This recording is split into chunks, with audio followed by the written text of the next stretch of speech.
এই বিদেশ যাওয়াটা দালাল আর প্রতারণার সঙ্গে সাংঘাতিক রকমভাবে যুক্ত। এক থেকে মুক্ত না হওয়া পর্যন্ত এটাতে কিছু কাজ হয়েছে বলে ধারণা করার কোনো কারণ নেই। যা কিছু আমরা করছি উপরে করছি, সেগুলো গুরুত্বপূর্ণ কাজ, কিন্তু উপরের ভেতরে ঢোকা যাচ্ছে না। আমরা সরকারে আসার পরে প্রথম এটার সঙ্গে সম্মুখীন হলাম ভিন্ন কারণে, গণ অভ্যুত্থানের সঙ্গে জড়িত কারণে। তাদের জেল সেন্টেন্স হয়েছে, তাদেরকে উদ্ধার করতে হবে। সেই সূত্রে টেলিফোনে যোগাযোগ করলাম, আবেদন করলাম যারা কোনো ক্রিমিনাল না, তাদেরকে শাস্তি দিও না, আমাদের দেশের জন্য এই কাজ করেছে, তোমার দেশের আইন ভঙ্গ করেছে। যারা ইমোশনাল ছিল, তো তাদের তরফ থেকে বলা হলো যে আমরা বুঝছি সবকিছু, কিন্তু এই দেশের আইন, আমরা কি করতে পারি, আমাদের প্রতি সদয় হও। প্রথম জবাব হলো যে আচ্ছা, একটু চিন্তা করে দেখি। তারা চিন্তা করলো এবং ছেড়ে দিল। তো খুব আনন্দিত হলাম, তাকে ধন্যবাদ দিলাম। আর বহুদিন পরে আবার দেখি সেই একই রকম একটা, আবার এই আবেদন নিবেদন, আবার তাদেরকে মুক্তি দেওয়া। তারা শত কষ্ট করে বিদেশে গেছে, ধার দেনা করে গেছে, কষ্ট করে টাকা পাঠাচ্ছে, কিন্তু দেশের জন্য টান।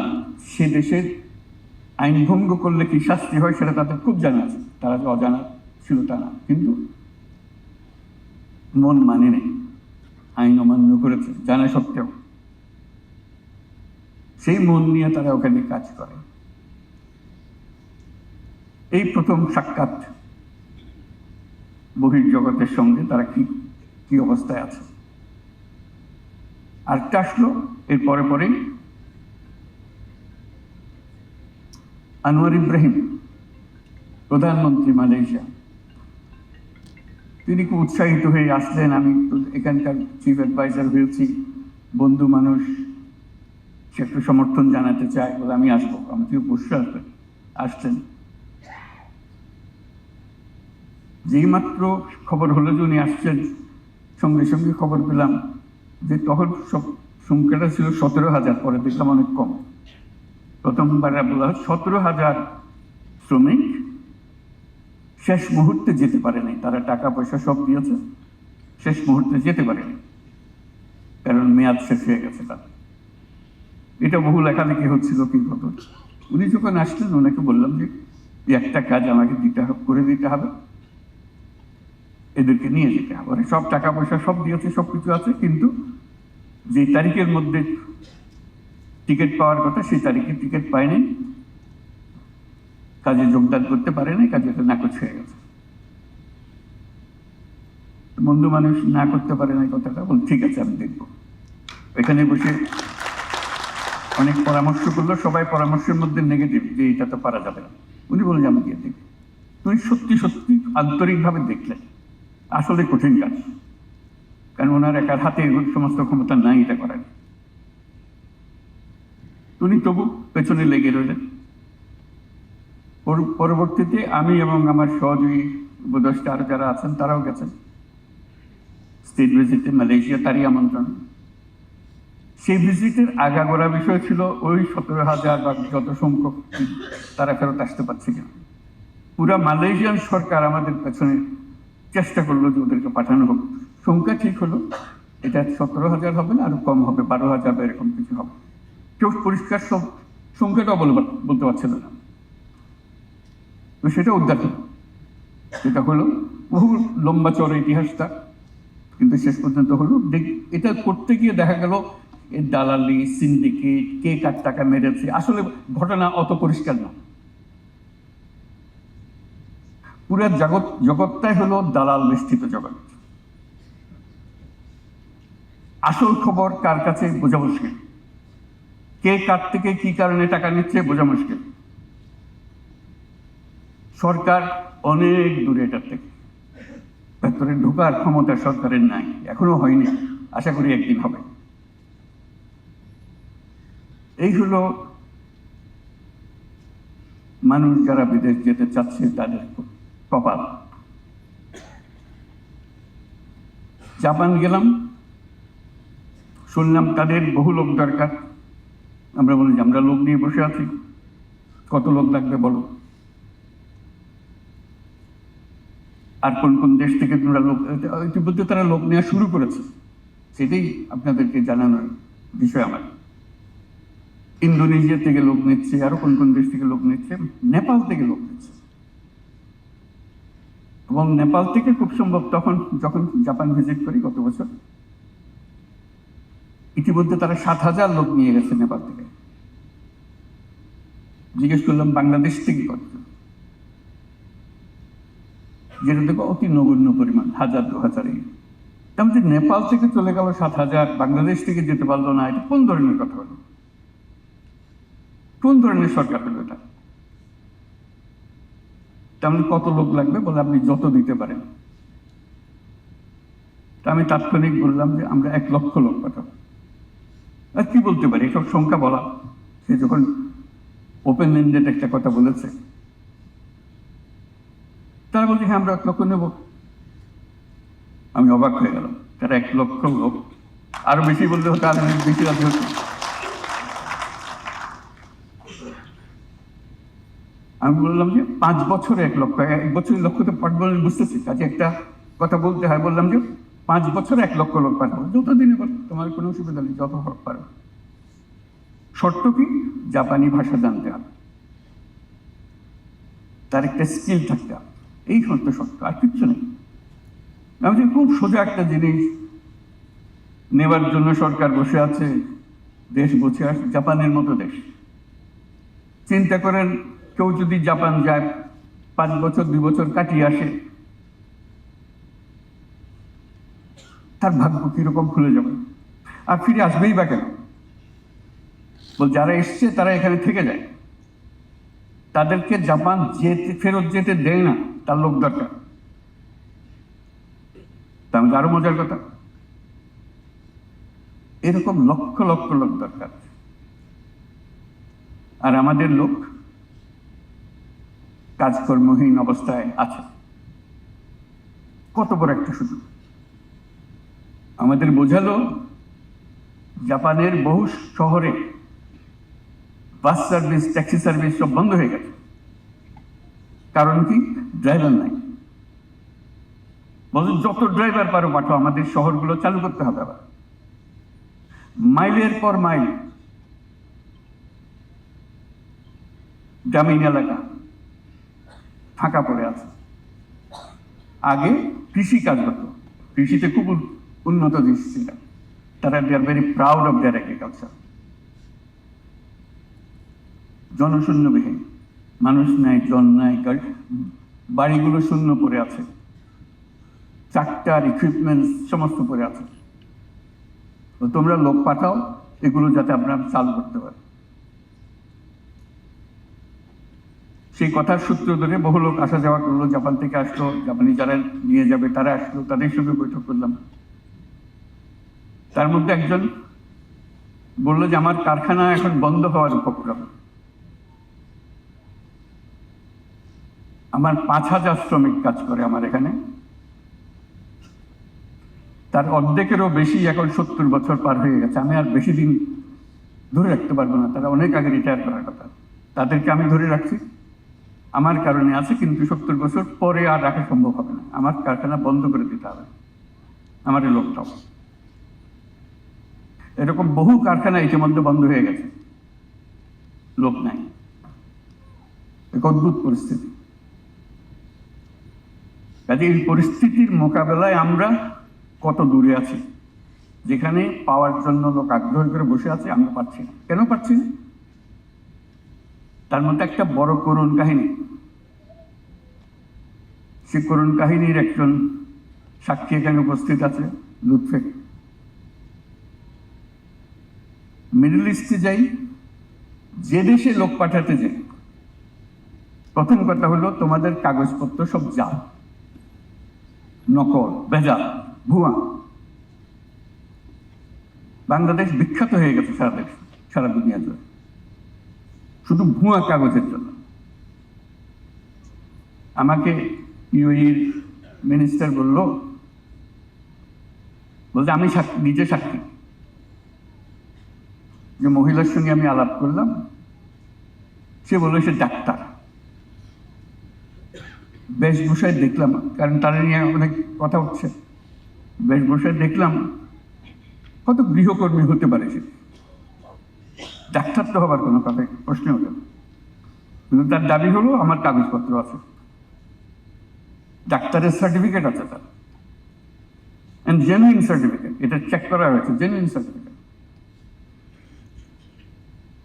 বলতে আমরা কি করি এখন? অবশেষে তারা বাংলাদেশ থেকে লোক নেওয়া বন্ধ করল। আপনাদের হয়তো মনে আছে, একেবারে টোটালি সিল, বাংলাদেশে কোনো লেখে না, সব কাগজ ভুয়া। এর জালিয়াত জাতি হিসেবে আমরা পরিচিত হয়ে গেছি। লুৎফে বহুবার গেছে মাপ চাইবার জন্য, যাদেরকে মাফ করে দাও, সামনে থেকে এটা ঠিক হয়ে যাবে। তাকে বারবার পাঠাচ্ছি, বারবার গিয়ে সে অনুরোধ করছে, আমরা এরপর থেকে নিজেরা চেক করে দেব। ওরা বলছে না, এই সিদ্ধান্ত আমরা পাল্টাতে পারবো না, কারণ আমাদেরকে এত ঠকাইছে এ পর্যন্ত। প্রতিটি কাগজ ভুয়া, এইগুলো অবস্থা। এই দরজা খুলছে কিনা জানি না, একবার শুনলাম শুধু অল্প একটু খুলেছে। শুধু একটা দেশ না, একাধিক দেশে একই অভিযোগ। তোমাদের লোক নেব কি করে? কাগজপত্র সব ভুয়া। ওই যে শব্দটা, ম্যাজিক ওয়ার্ড যেটা উল্লেখ করলাম, ওইটাই হলো আসল দালাল। এই দালাল থেকে সবকিছু উৎপত্তি হচ্ছে। সে কাগজপত্র তার কারখানাতেই তৈরি হয়ে গেল সবকিছু, দেশের সঙ্গে তার কোনো সম্পর্ক নেই। কি কাগজ লাগবে মানিয়ে দিচ্ছি, যাকে যে কথা বলে তার থেকে টাকা আদায় করে একবার তার প্লেট পৌঁছে দিলে সে টাকা সব পেয়ে যাচ্ছে। আমাদের কপালে কেই থাকবে? আমরা একটা জালিয়াত দেশ হিসেবে, জালিয়াত জাতি হিসেবে বেঁচে থাকবো? সবার দরজা একের পর এক বন্ধ করে দেবে? কয়টা দেশের এখন বন্ধ আছে আমাদের বলতে পারবে নাকি? কয়েকটা দরজা বন্ধ। অভিযোগ একটাই, জালিয়াতি। ওই জালিয়াতিতে পরে আমাদের যারা সি ফেয়ারার্স আছে, যারা জাহাজে কাজ করে, এটা একটা করুণ কথা। তারা এই বন্দরে যখন আসে, ওইসব দেশে বন্দরে তাদের নামতে দেয় না। ওই যেহেতু ভিসা বন্ধ, ওই যে বাংলাদেশি, তারা বহুদিন আকুতি মিনতি করতেছে। আমাদের তন্ত্র, আমরা তো কোনো দোষ করি না, আমরা দেশে থাকি না, আমরা জাহাজে থাকি। শুধু বন্দরে ভিড়েছে বলে আমাদেরকে এখানে যেতে হচ্ছে। এটা নিয়ে বহু দরবার করলো লুৎফে, বারে বারে যাচ্ছে, বারে বারে বোঝাচ্ছে। অবশেষে সেটা ছাড়া হয়েছে, তার অনুমতি দিয়েছে। জাহাজই যদি হয় তাকে নাম দেবে, নাহলে তার বেচারা যাওয়ার কোনো রাস্তা নেই। অতটুকু অনুগ্রহ করেছে। বলো আমাদের কি কপাল! এর মধ্যে আমরা সমস্ত কিছু করছি, যত বুদ্ধি মাথায় আছে আমরা এগুলো সব করছি, কিন্তু রাস্তার পথ বন্ধ। আমাদের সুযোগের কোনো অভাব নেই। আজকে যদি 5 লাখ লোক জাপানে পাঠাতে চান, 5 লাখ লোক আজকেই পাঠানো যাবে, ওদের দরকার। কিন্তু আমরা প্রস্তুত করতে পারছি। তার মধ্যে দালাল ঢুকবে, ইতিমধ্যে নিশ্চয়ই ঢুকেছে। ইতিমধ্যে বহু দালাল বলছে যে তোমার জাপান পাঠাচ্ছি, ওদের কথা মানে না, আমি তোমার এই কাগজপত্র দিয়ে দেবো, তুমি এক্সপার্ট, তুমি জাপানি ভাষা তো এক্সপার্ট, জাপানি ভাষার যে সার্টিফিকেট সেটাও দিয়ে দেবো। সেজন্য জাপান ঠিক করেছে জাপানি ভাষার পরীক্ষাটা তারা নেই, যেটা আমাদের কাগজের উপরে বিশ্বাস করতে না হয়। এই হলো আমাদের অবস্থা। আমরা এরকম হলাম কেন?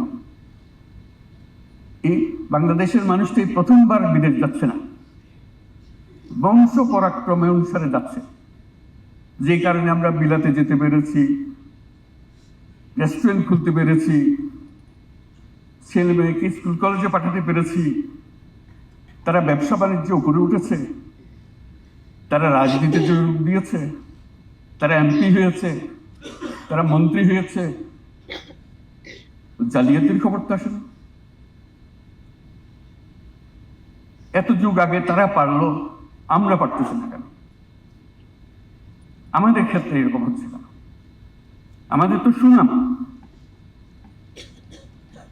দুর্নাম যেরকম আছে, সুনামেরও কোনো কমতি নাই। ইটালিতে যখন যাই, মন গর্বে ফুলে ওঠে। যারা ইটালিতে গেছে নিশ্চয়ই এটা অনুভব করেছে। যত বড় রেস্টুরেন্টে যান, যত পশ রেস্টুরেন্টে যান, যেখানে দেশের সর্বোচ্চ লোকজন খাবার খেতে আসে, তাদের লাঞ্চ ডিনার পার্টি যেখানে হয়, কিচেন স্টাফ কারা? সব বাংলাদেশ। রোমে হেন রেস্টুরেন্ট নাই যেখানে কিচেন স্টাফ বাংলাদেশি না। মালিক কৃতজ্ঞতার সঙ্গে দেখা করতে আসে আমাদের সঙ্গে যখন আমাদেরকে খেতে নিয়ে যায়। তোমাদের লোকগুলো এসছে বলে আমি ব্যবসায় টিকে আছি, না হলে আমার এই ব্যবসা বন্ধ করে দিতে হতো বহুদিন আগে।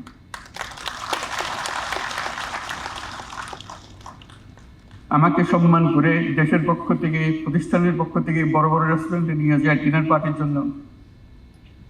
বসতে না বসতে দেখে নড়াচড়া শুরু হয়ে গেছে লোকজন। তখন বুঝলাম যে বাংলাদেশি আছে তার মধ্যে, নাহলে নড়াচড়া হচ্ছে কেন? একজন আস্তে আস্তে ফিস করে বলে, স্যার খাওয়ার পরে 5টা মিনিট সময় দিয়ে নেওয়া। কি ব্যাপার? তো কিচেনে আসতে হবে। কিচেনে যাই, আগাগোড়া বাংলাদেশি। ছবি তোলার জন্য হইচই, কোলাকুলি করার জন্য হইচই, উপরে বাইরে ইটালিয়ান বস রেস্টুরেন্ট। মস্কোর সবচেয়ে বড় ইটালিয়ান রেস্টুরেন্ট, তার স্টাফ হলো, কিচেন স্টাফ হলো সব বাংলাদেশ, এবং সবচেয়ে নাম করা রেস্টুরেন্ট। ফ্রান্সের রেস্টুরেন্ট, প্যারিসের রেস্টুরেন্ট, প্যারিস তো খাবার দাবার জন্য অত বিখ্যাত, তার নিজের খানা। এটা just বাংলাদেশি খাবার না, এটা মনে করেন ওরা বাংলাদেশি খাবার খাচ্ছে না, যে দেশে যে খাবার পছন্দ সেই খাবার খাচ্ছে। ইটালিতে ইটালিয়ান খাবার খাওয়াচ্ছে, they are the best. Bangladeshi chef is the best in preparing their food. আমাদের তো কি, আমাদের স্কিলের তো অভাব নেই, এবং সেটা আমরা এখান থেকে ট্রেনিং দিয়ে দিইনি তারে। সে রাস্তায় সুভিনিয়ার বিক্রি করে করে এটা করেছে, ফাঁকে ফাঁকে রেস্টুরেন্টে কাজ করেছে আর শেফ হয়েছে। শুধু শেফ না, টপ শেফ হয়েছে। বাংলাদেশি, ইংল্যান্ডের কথা তো বাদই দিলাম, হাজার হাজার বাংলাদেশি রেস্টুরেন্ট, স্কিলের কোনো অভাব নেই, তারা তাৎক্ষণিকভাবে সংগ্রহ করতে পারে। গর্ব অনুভব করে যখন আমরা চাই তাদের সঙ্গে দেখা সাক্ষাৎ হয়, কত তাড়াতাড়ি তারা ভাষা আয়ত্ত করে। এখান থেকে ভাষা শিখে যায়, ইটালিয়ান ভাষায় চমৎকার ভাষা। মস্কোতে সেখানে রাশিয়ান ভাষায় কথা বলতেছে, অসুবিধা নেই। এগুলো শেখার যে প্রক্রিয়া, মেধা, দুটাই তারা আমরা কেন নিতে পারছি না? এখন আমরা জাপানের কথা বললাম, ইতালির কথা বললাম, এখন প্রায় সব দেশ থেকে আবেদন নিবেদন। পৃথিবীতে তারুণ্যের অভাব, আর আমরা হলাম তারুণ্যের খনি।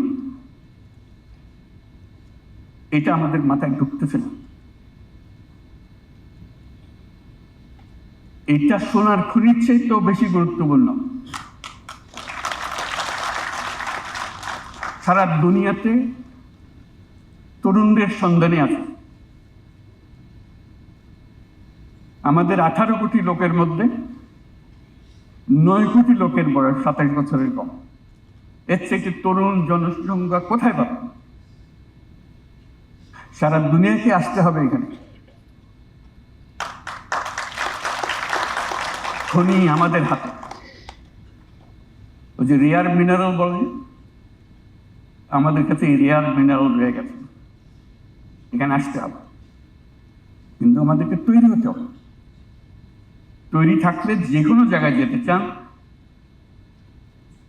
তারা সাধ্য সাধনা করে তাদেরকে নিয়ে যাবে।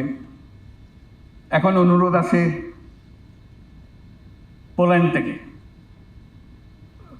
ইস্ট ইউরোপিয়ান কান্ট্রিজ থেকে এসে প্রথম প্রস্তাব হলো আমাদের লোক দরকার, তোমাদের লোক দাও। এটা ক্রমে বাড়বে, কমবে না। ওদের তরুণ কমবে, আমাদের তরুণ বাড়বে।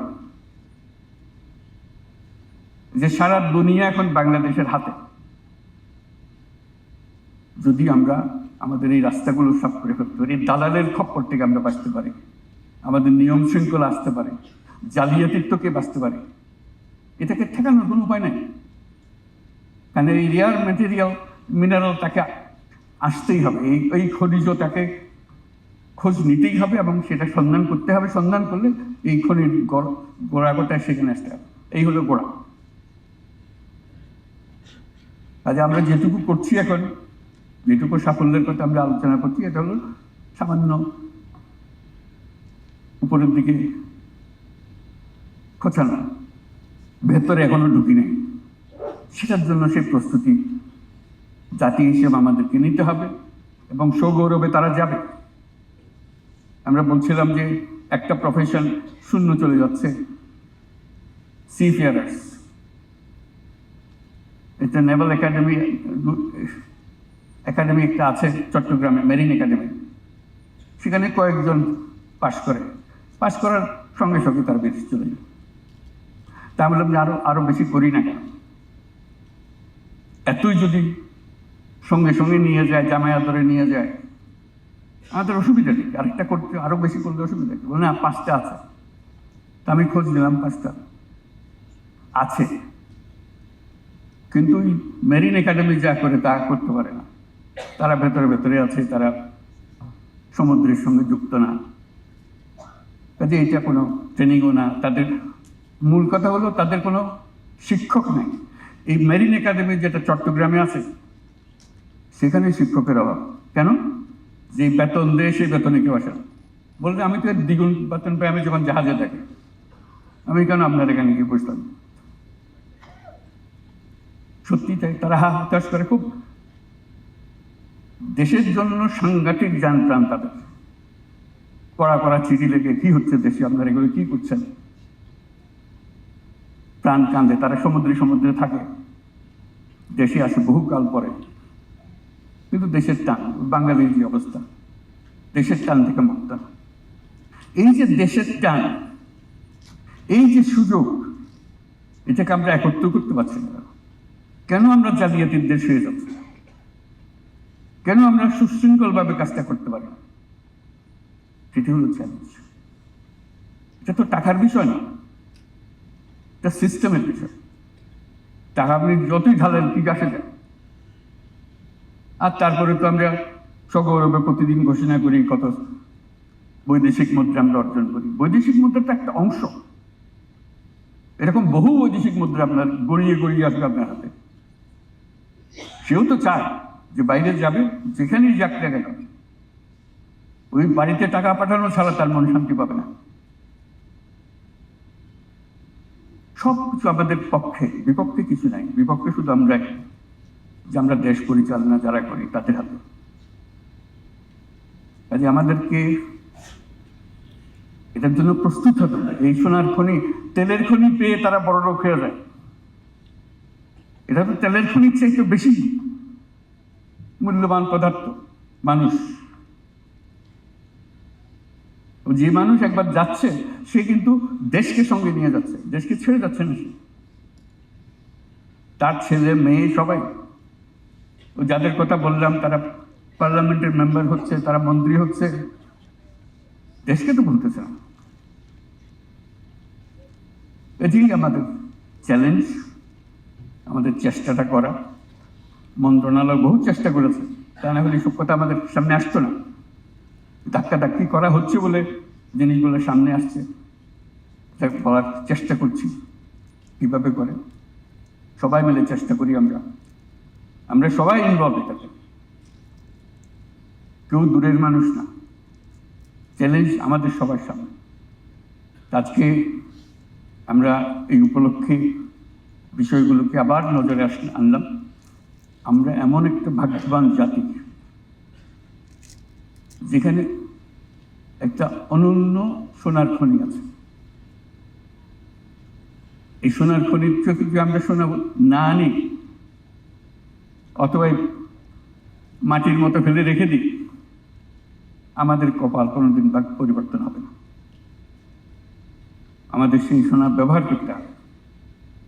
ব্যবহার করার জন্য সারা দুনিয়া এক পায়ে খারাপ,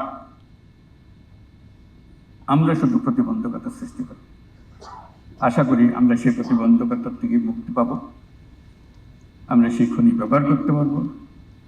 আমাদের তরুণরা, তারা দুনিয়ার যে কোনো তরুণের চাইতে কোনো অংশে কম না, শুধু সুযোগটা তাদেরকে দেওয়া।